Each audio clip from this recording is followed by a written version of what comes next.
Hello friends, good evening. कैसे हैं आप सब? आई होप कि स्वस्थ होंगे। मैं मनीष, स्वागत है आप सबका आपके पसंदीदा channel study A to Z में। साथियों, आज के वीडियो में हम बात करने वाले हैं LP CBT 2 एग्ज़ाम के बारे में। जैसा कि आप सबको पता है, LP CBT 1 का रिजल्ट आ चुका है और CBT 2 का डेट भी फिक्स हो गया है। 19-20 मार्च को होने वाला है। टाइम बहुत कम है।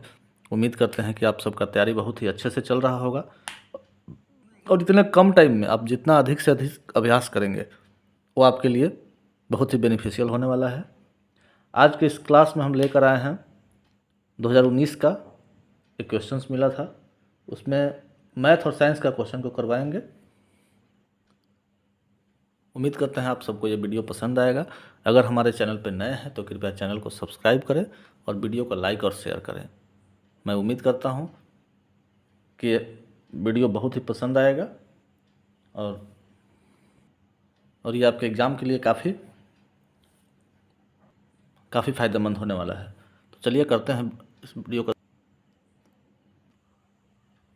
आज का पहला प्रश्न है, x और y की आयु का अनुपात 4:5 है। 6 बरस बाद यह अनुपात 6:7 हो जाएगा। y की वर्तमान आयु ज्ञात कीजिए। तो इसमें हमारा वर्तमान आयु का अनुपात दिया हुआ है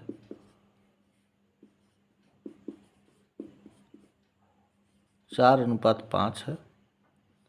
6 बरस बाद 6:7 है। y का वर्तमान आयु ज्ञात करना है। तो अभी हमारा अनुपात कितना बढ़ रहा है? 2 बढ़ रहा है। और वर्ष कितना वर्ष बाद? 6 वर्ष बाद। तो 6 जो बढ़ रहा है 6 वर्ष बाद, यहाँ 2 बढ़ रहा है, तो 6 जो है वो 2 के इक्विवेलेंट है, यानी कि 6/2, और जो निकालना है उससे मल्टीप्लाई कर देंगे 5। y का आयु 5 है। कितना हो जाएगा? 15 वर्ष आंसर। 15 वर्ष आंसर। दूसरा क्वेश्चन है, यदि किसी समचतुर्भुज का क्षेत्रफल 96 सेंटीमीटर स्क्वायर है, पहला विकर्ण 6 सेंटीमीटर स्क्वायर है, दूसरा विकर्ण की लंबाई कितनी होगी? मतलब क्षेत्रफल बराबर क्या होता है? 1/2 गुने D1 इंटू D2। 96 बराबर हो जाएगा 1/2 इंटू D कितना है? 6 है। D2 ऐसे रख लीजिए। D2 बराबर हो जाएगा 96 गुने 2/6।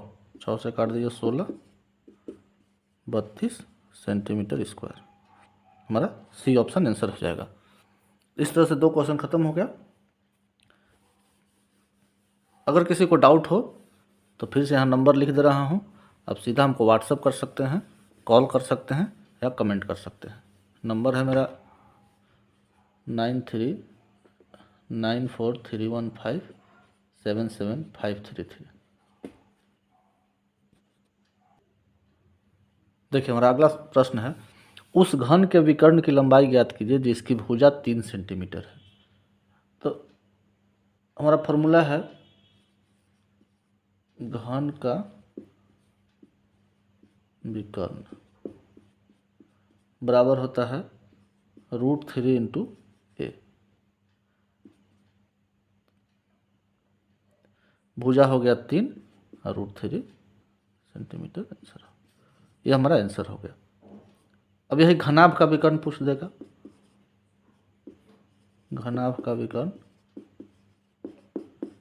तो घनाभ का विकर्ण का फॉर्मूला होता है √L² + B² + H²। अगर घनाभ पूछ देगा तो ये होगा। अगला प्रश्न हो रहा है, निम्नलिखित में से उस चर की पहचान करें जो गैस के व्यवहार के बारे में नहीं बताता है। पहला तापमान है, दूसरा दाब है, तीसरा आयतन है, चौथा समय है।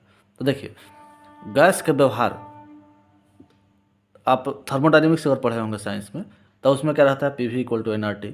उसमें प्रेशर है, वॉल्यूम है और टेम्परेचर है। प्रेशर है, वॉल्यूम है और टेम्परेचर है। तो वहाँ पे समय का कुछ जिक्र नहीं है गैस का व्यवहार के बारे में, तो इसलिए आंसर हमारा हो गया समय। और ये जो वीडियो बना रहे हैं तो ऐसा नहीं है कि केवल एएलपी वाले के लिए ही काम आएगा। और इसके बाद ग्रुप डी का एग्ज़ाम है, एनटीपीसी का एग्ज़ाम है। जैसा कि आप लोग जानते हैं रेलवे का मैथ वही पूछना है, साइंस वही पूछना है। तो जो एएलपी का एग्ज़ाम नहीं भी देना है वो भी देख सकते हैं, उनके लिए भी बहुत फ़ायदा होगा। अगला प्रश्न हमारा, अच्छी हाउसकीपिंग निम्न में से किसके लिए आवश्यक है? Option A work permit, B खराब सुरक्षा व्यवस्था, सी मशीन गार्ड, डी अच्छी सुरक्षा व्यवस्था। तो हाउस कीपिंग का मतलब होता है कि किसी सामान को अच्छे से रख रखाव, मतलब अच्छे से उसको सजा करके, जिस सामान का जहाँ जगह है, जैसे आप कंपनी वगैरह में काम करने जाएंगे तो हाउस कीपिंग का मतलब वहाँ समझ में आएगा कि किसी भी सामान को अच्छे से अरेंज करके रखना, जो सामान जहाँ से उठा रहे हैं वहीं पर रखना, उसी को बोलते हैं अच्छी हाउस कीपिंग।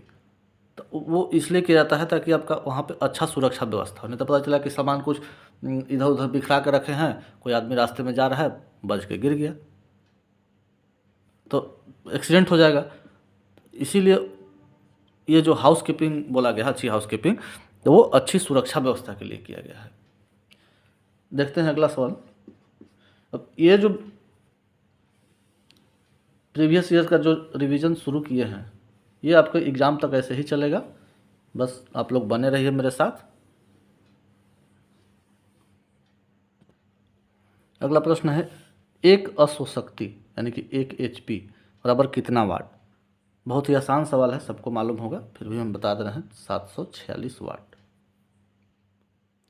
अगला जो हमारा प्रश्न है, जब 5 टू द पावर 501 है, 5 का पावर कितना है 501 को 126 से विभाजित किया जाए तो शेषफल के रूप में क्या प्राप्त होगा? अब देखिए 5 है, 5 का पावर कितना है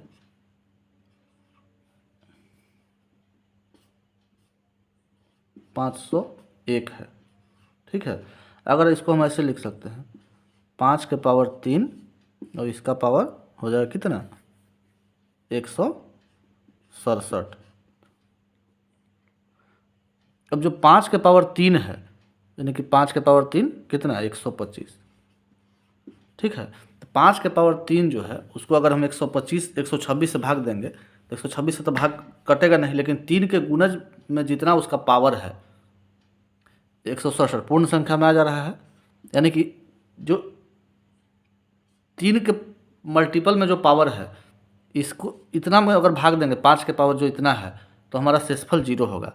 तो जो बच गया 5 के पावर 3 यानी कि 125 हमारा इसका आंसर हो जाएगा। अगर 126 से भाग देंगे 5 के पावर 501 में तो हमारा आंसर जो है वो शेषफल जो है वो 125 प्राप्त हो गया। ये हमारा 125 आंसर हो गया।